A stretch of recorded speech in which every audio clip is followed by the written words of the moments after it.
Alright guys, I'm going to give you a quick tutorial on how to rebrand these Viking PLR packs if you so choose. We're going to start with the PowerPoint slides for the videos. So the videos, we've been very careful to make sure that there's no branding or no mention of Viking in the audio. So you can actually continue to use the audio track if you prefer, and simply remove the visual Viking branding.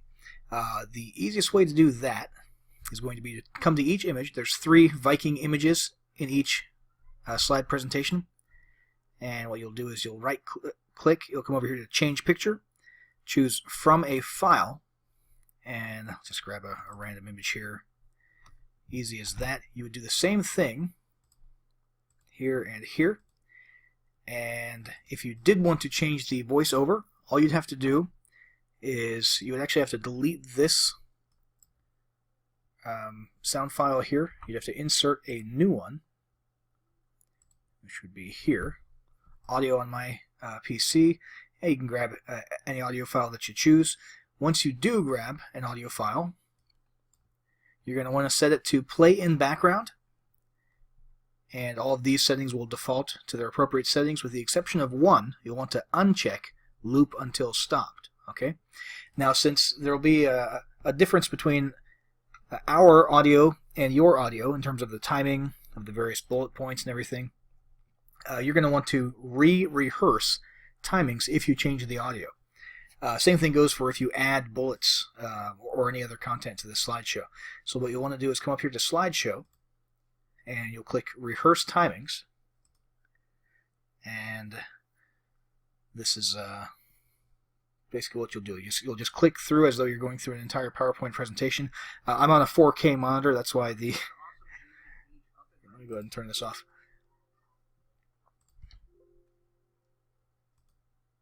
Yeah, sorry. So I was on a 4K monitor, so that's why it looked all zoomed in there. But basically, you would just proceed as though you were doing any other PowerPoint presentation and clicking at the right times in synchronization with your audio. And once you've done that, at the end there, when it says, do you want to save the timings, you hit yes. And from that point forward, when it renders a video, everything will be in sync. Okay, so we've covered how to change the images, remove all the Viking branding, how to change the audio. The last thing left to do in order to make these into a video would be to come over to File, and you're just going to come to Export, Create Video. Make sure this is set to use recorded timings and narrations. Those are the ones that you just set up. It should be set that way by default, and to choose your presentation quality. There's no reason not to do full HD these days. And create video, and that'll render, over the course of a few minutes, an MP4 video file of this presentation. And let's see if I missed anything here. Nope, I think that's about it for the PowerPoint slides. Let's move over to the the Viking bonus creation Word documents. So what I'm about to say applies to the reports as well as to the full ebooks. And really, it's actually very similar to PowerPoint, except for one thing I'll mention at the beginning is this background. It's here for stylistic reasons. It looks kind of cool and slick, but I understand a lot of people might not like that. So what you'll want to do, when you first open the document, everything will look kind of gray and hazy here. And that's because that background image is actually in the header. And it is, as far as Microsoft Word is concerned, it's layered in front of the text. So step 1 is going to be to double-click in the header area. Step 2, click one more time, and you're actually going to select this background image. Okay, you'll see these little dots up here in the corners and on the sides. That's how you can resize this. If you want to keep this background and you just want to get rid of it temporarily while you edit and change things so you can see a little more clearly, that's all you do. You just drag it to the side, and then remember to drag it back over before you finally render or export your document. And if you want to just delete it, that's fine. Just hit delete, and you get rid of that. If you want to switch to a white background, we'll just come over to Design up here, Page Color, change the page color to white, and what you'll see is that Microsoft Word, let me close out of the header mode actually. There we go. Microsoft Word, when you change the background to white, automatically changes the white text to black. Okay, let's see here. Same rules apply here for changing the picture. Change picture from file. You can choose any picture that you'd like. You would want to go into the footer area. I'm going to go ahead and change the page color back to black. It's worth noting here that in the footer area it does not automatically change this text to black if you change the background to white, so you'll want to come in and manually do that. Just up here under home, and you can obviously change colors up here. And you're going to want to come in here, obviously remove the Viking branding from this, replace this image, and look for any other references. There shouldn't be any other references to Viking branding with the exception of down here inside of the reports where it actually recommends that your customers or your leads grab the ebook inside of each of the reports. But you can always just do Control F and look for the word Viking, see if there's any other Viking branding that we missed. We made sure not to include any in the actual body of the document in the case of the ebooks. And that is about it for the Word documents, guys. I just want to reiterate, when you distribute this to your audience, it needs to be in PDF format. So you're going to come up here to File, and you're going to save as Adobe PDF. Simple as that. Same thing goes for the PowerPoints. You can only distribute the video files once you export it as an MP4. You cannot distribute the actual presentation slides themselves. Again, unless you upgraded and got the master transferable PLR rights, in which case you can sell PLR rights to these. But if you just got the standard package of our Viking PLR bundles, and you're just distributing these to end users under your own PLR rights, make sure that when you distribute, you're only dealing with PDFs and video files, not with any Word documents or PowerPoint slides. That's about it for the tutorial. Guys, if there's any information here that I didn't cover or that you don't understand about rebranding, feel free to send us a support ticket, and if necessary, we'll go ahead and update this tutorial and re-upload it to the members area. All right, thanks, guys.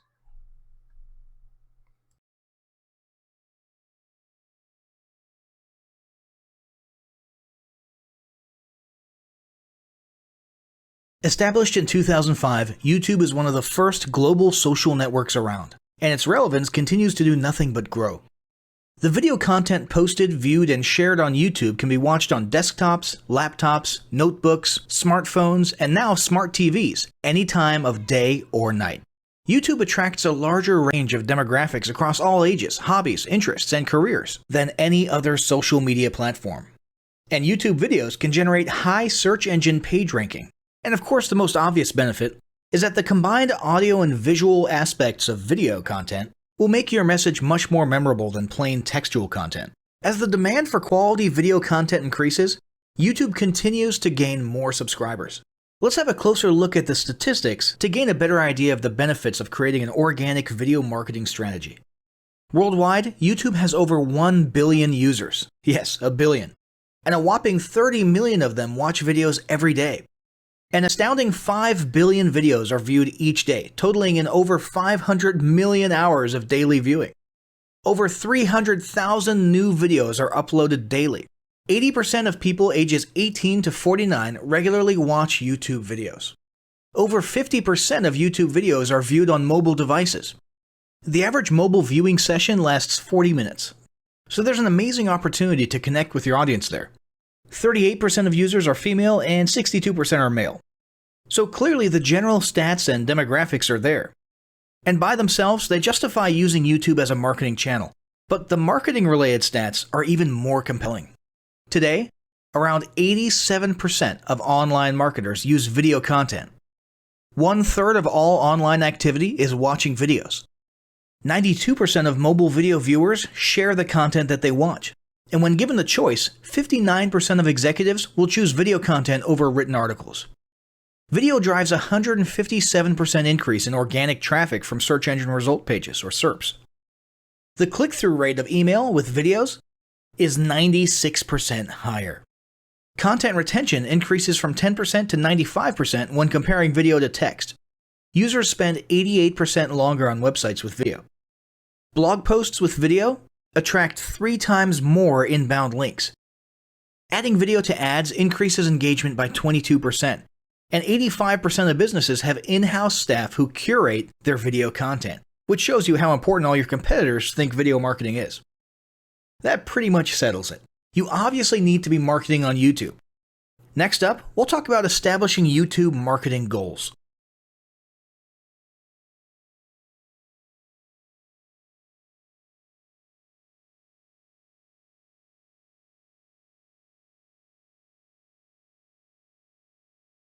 Establishing marketing goals is critical to the success of your YouTube marketing.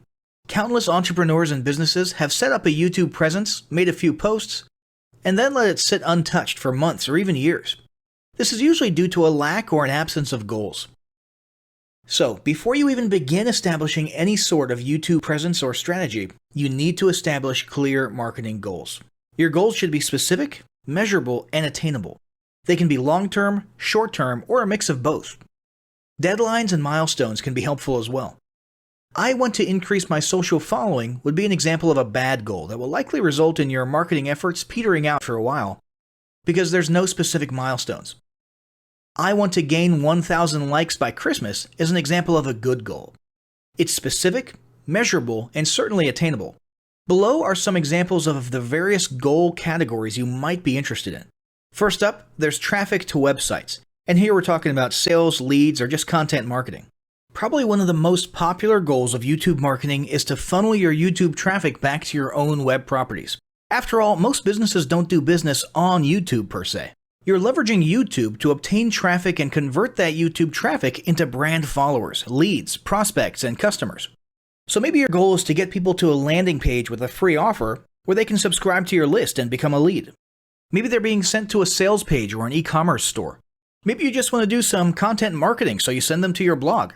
Whatever the case, the end goal for a lot of businesses will likely be bringing YouTube traffic away from YouTube and over to their own web properties. Next up, there's social following, which we like to call YouTube as autoresponder. In this goal category, your aim is to build a large number of followers, and the reason we also refer to this as YouTube as autoresponder is because the main sought-after benefit here is to increase the number of people who will see your uploads in their feeds. In this sense, your YouTube posts become similar to sending out email broadcasts via your autoresponder. If you grow a large enough community, this can be very beneficial, and if your content is engaging enough to get a lot of traction in the form of likes, comments, subscribes, and shares, you can significantly increase the range of your organic reach into people's feeds. Next, there's passive presence. Some businesses might have purely passive goals. Simply being present and discoverable inside of YouTube is a benefit that has wider appeal and greater utility than you may think. In many cases, a company's YouTube presence might supersede or at least augment what was once the role of a blog, assuming most of your content can be conveyed in the form of videos or attached to videos. When people come across this content of yours and they look at your channel, they can see some basic info about your brand or business, and you can get some traffic to your website. The same approach can also be used for events, communities, and brands. After that, there's brand awareness. Another goal that's less thought about might be spreading brand awareness and recognition. If you're just starting out, there's a good chance your brand might be in need of a jump start. If nobody's ever heard of you, a great way to increase recognition is to simply create and share unique, helpful, or entertaining content and get your name, logo, and overall brand identity in front of as many people as possible as many times as possible. If this is your goal, you want to avoid being salesy in the beginning. Ensure you're focused almost entirely on posting helpful, relevant, or entertaining videos. After that, there's expanding existing audiences. If you've already got an audience, your goal might be to make it bigger. This can be done via several social marketing methods.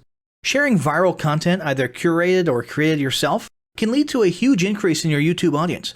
Although creating your own viral content like that can be great, if you don't have the time or means to do so, you can simply leverage existing content that's already been proven to be viral by curating or resharing it with your own comments or angle added to it. Obviously, you don't want to actually steal and re-upload someone else's video. We're talking about doing a little video review or commentary about a content piece, preferably linking to the original content piece, and adding your 2 cents. Also, a few humorous videos can't hurt either. Other ways to expand existing audiences can include contests, sweepstakes, and gamification. Assuming your offers or prizes are compelling enough, incentivized sharing, liking, and subscribing can be very effective. Just ensure your methods are permitted by YouTube's terms of service. Enhancing or repairing public relations. Do you want to set your company apart in the public eye? Do you want to associate your brand with feelings of goodwill and community involvement? Was your business recently involved in a controversial incident that requires damage control? It doesn't take a humiliating public catastrophe to make PR enhancement a good idea. This is a goal that any business can engage in. Non-sales related campaigns can include videos that foster positive values and goodwill, or even involvement in social movements, or noble causes. On the social movement side of things, be careful not to alienate half your prospects, though. Did your business recently donate to a charity? Build a school in a third world country? Serve food at a local pantry? These are all great things to post about. If not, then they don't necessarily need to be about things that you and your business participated in specifically. They can be content about general things, like a heartwarming video about helping the poor or caring for the elderly. Special holidays like Christmas, Thanksgiving, or Mother's Day also present opportunities to leverage emotions, foster goodwill, and enhance your PR. Next, there's market research. A hugely beneficial goal of YouTube marketing is market research. If you're just starting your business or going down a new path, YouTube can be an excellent place to learn more about your audience and your market. This can be done in a structured way with things like mentioning surveys and questionnaires at the end of your videos and linking to them in the description. Or in a less structured way by simply engaging with your audience, commenting, asking questions, and so on.